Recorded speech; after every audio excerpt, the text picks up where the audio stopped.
नमस्कार, एनसीएस फार्मेस्ट्री में आपका स्वागत है।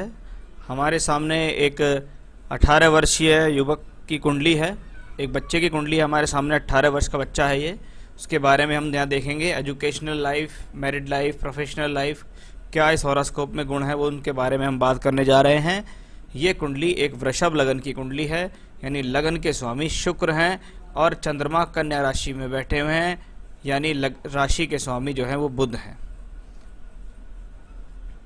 अब लगन स्थिर लगन है, शुक्र का लगन है, स्वभाव में स्थिरता देता है और शनि जैसा एक गंभीर स्वभाव वाला ग्रह भी लगन में विराजमान है। वक्री ग्रह शनि मेहनत भी करा रहा है व्यक्ति से, साहस भी प्रदान कर रहा है, उसकी चेष्टाओं को बढ़ा रहा है, यानी व्यक्ति स्वयं के बल पर कुछ करने में सक्षम है। कितनी भी मेहनत करा लीजिए, मेहनत से व्यक्ति पीछे नहीं हटता और मेहनत के द्वारा अपना भाग्य उदय करने में व्यक्ति सक्षम होता है, क्योंकि भाग्य स्थान और कर्म स्थान का मालिक जब लग्न में बैठे और शनि जैसा ग्रह हो तो व्यक्ति स्वयं का भाग्य निर्माता होता है। स्वयं के बल पर भाग्य को उजागर करने के लिए तैयार रहता है, स्वयं के बल पर मेहनत करता है, मेहनत करके कार्य में प्रसिद्धि, कार्य में सफलता प्राप्त करता है। जब जब भाग्य का मालिक लगन में हो, यानी कह सकते हैं व्यक्ति भाग्यशाली है और अपने भाग्य को स्वयं बनाने वाला होता है, क्योंकि शनि जो प्लेनेट है उसको लोग बाग बहुत ज़्यादा उससे डरते हैं, लेकिन इस प्लेनेट के अंदर जो खास आदत है वो कहता है कि मैं ना तो गलत कर्म बर्दाश्त कर सकता हूँ और ना ही व्यक्ति को खाली बैठने दूंगा। इतनी मेहनत कराता है ये प्लेनेट के व्यक्ति मेहनत करते करते जीवन में बहुत आगे चला जाता है। शुक्र लगन का मालिक सप्तम भाव में बैठकर लगन को वापस देखता है। लग्नेश जब लगन को देखे, आयु के लिए अच्छा, स्वास्थ्य के लिए अच्छा, मान सम्मान के लिए अच्छा, प्रोफेशनल लाइफ के लिए अच्छा, बहुत ज़्यादा बेहतर स्थिति देने वाला ये शनि शुक्र आपकी कुंडली में है। जब जब लग्नेश सप्तम भाव में देखा जाता है तो अधिकतर ऐसी सिचुएशंस हमने देखी है कि व्यक्ति अपने जीवन में विवाह से संबंधित जो उसको सुख होते हैं वो कुछ देरी से प्राप्त होते हैं। ऐसा यहाँ साफ तौर पर दर्शित हो रहा है। सूर्य ग्रह को देखिएगा, वो सप्तम भाव में यहाँ बैठे हुए हैं। सप्तम में सूर्य हैं, इसका मतलब सूर्य चतुर्थेश है। चतुर्थेश का मतलब है सुख स्थान का मालिक है। चौथे घर का मालिक सूर्य कुंडली के सप्तम भाव में बैठा हुआ है, जिसका मतलब है आपको अपने जीवन में सुख, साधन, जमीन, जायदाद, वाहन सुख आदि मिलेंगे। आप स्वयं के बल पर इनको अर्जित करने में सक्षम भी रहेंगे। मंगल ग्रह देखिए यहाँ बैठे हैं कर्म भाव में। अब कर्म भाव में मंगल बैठेगा तो लगन पे दृष्टि देगा, यानी व्यक्ति को एनर्जेटिक बनाएगा, लेकिन कभी कभी व्यक्ति को यह स्वभाव में जिद्दी और क्रोधी भी बना जाता है। शनि और मंगल ये ग्रह दोनों एक दूसरे को यहाँ दृष्टि दे रहे हैं। जब शनि और मंगल जैसे ग्रह एक दूसरे को दृष्टि दें तो कहा जाता है कि व्यक्ति विषम से विषम परिस्थितियों में स्वयं के बल पर निकलने में सक्षम है। ऐसे व्यक्ति को जीवन में कितनी ही कठिनाई के अंदर डाल दो, लेकिन ये वहाँ से अपने बल पर निकलकर बाहर आ जाता है।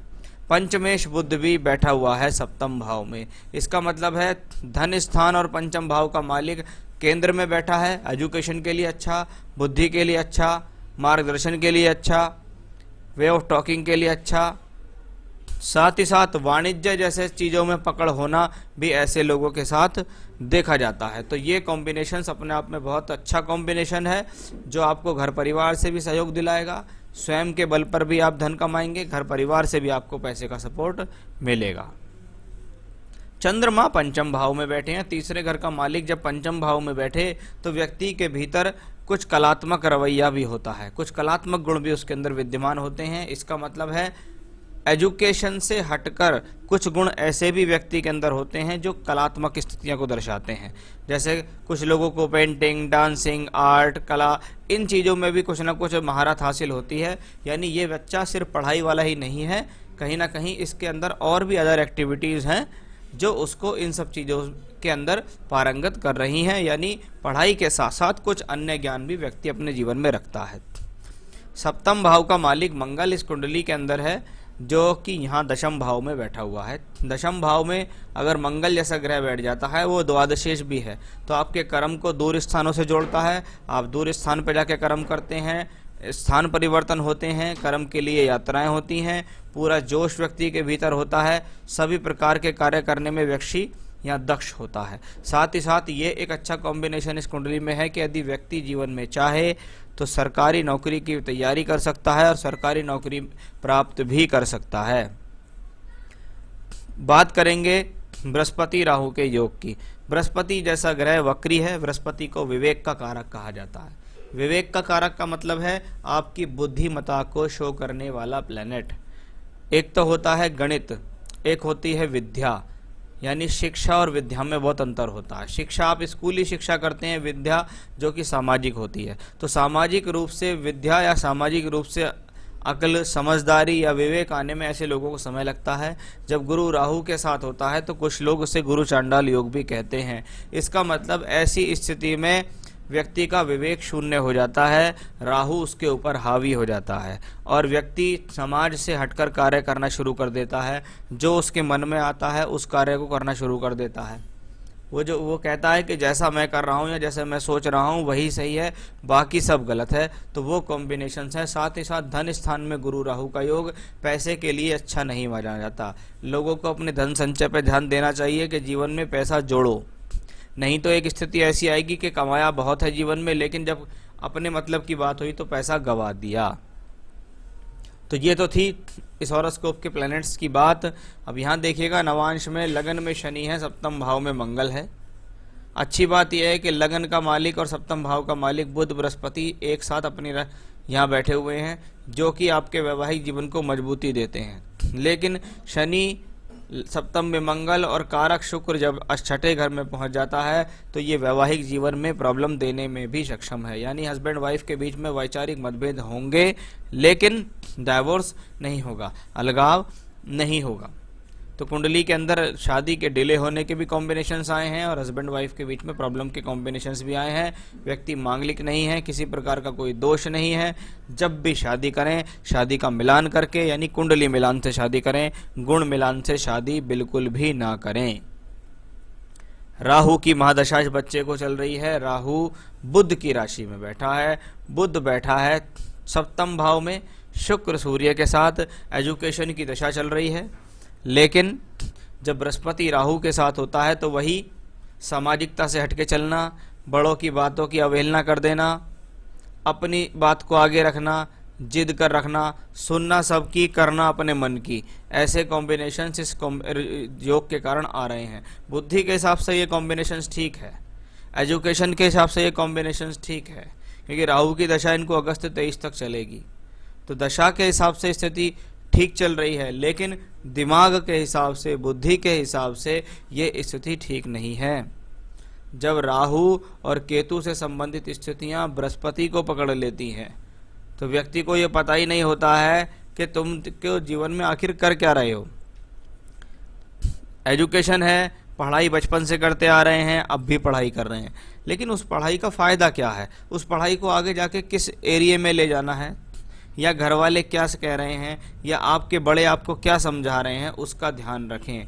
जब जब इस प्रकार का गुरु राहु का योग होता है तो व्यक्ति को बाहरी आवरण जो होता है वो बहुत जल्दी से कैच करता है। यानी घर से बाहर का माहौल, यारी दोस्ती, भौतिक सुख, समाज में चलती हुई गलत आदतें या गलत संगतें, या किसी ने कुछ कह दिया, किसी ने कुछ बहका दिया, उसके बहकावे में आ गए, कुछ भी ऐसा, ये बहुत ज़्यादा ध्यान रखने की बच्चे के साथ ज़रूरत है। क्योंकि अभी तो राहु की महादशा है, अगस्त 23 से फिर बृहस्पति की महादशा इस बच्चे को आ जाएगी। और आप देखिएगा कि बृहस्पति को अष्टमेश होके राहु केतु एक्सेस में है। तो इन सब चीज़ों का विशेष ध्यान आपको आगामी समय में देना होगा। बच्चे को समय समय पर समझाना है क्या सही है क्या गलत है। सही समय पर उसको काउंसलिंग देनी पड़ेगी कि देखिए बेटा, आपको ये करना है, ये नहीं करना है, इन चीज़ों से बच के रहो, समाज गलत है।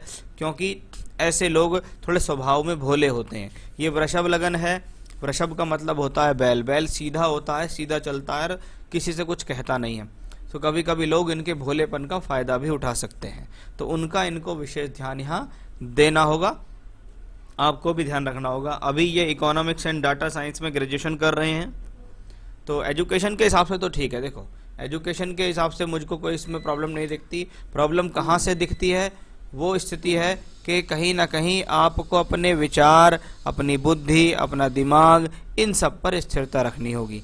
बच्चे के ऊपर आपको नज़र रखनी होगी कि बच्चा क्या कर रहा है, कहाँ जाता है, किससे बात करता है, क्यों करता है, क्या उसकी संगत तो गलत नहीं है, क्या उसको कोई बहका तो नहीं रहा है, क्या वो गलत संगत की तरफ तो नहीं जा रहा है। क्योंकि ऐसे में बच्चे की कोई गलती नहीं होती, उस ऐसे में दशा खराब जब होती है तो माहौल खराब मिलना शुरू हो जाता है। तो आप इसको ऐसा यहाँ समझ सकते हैं।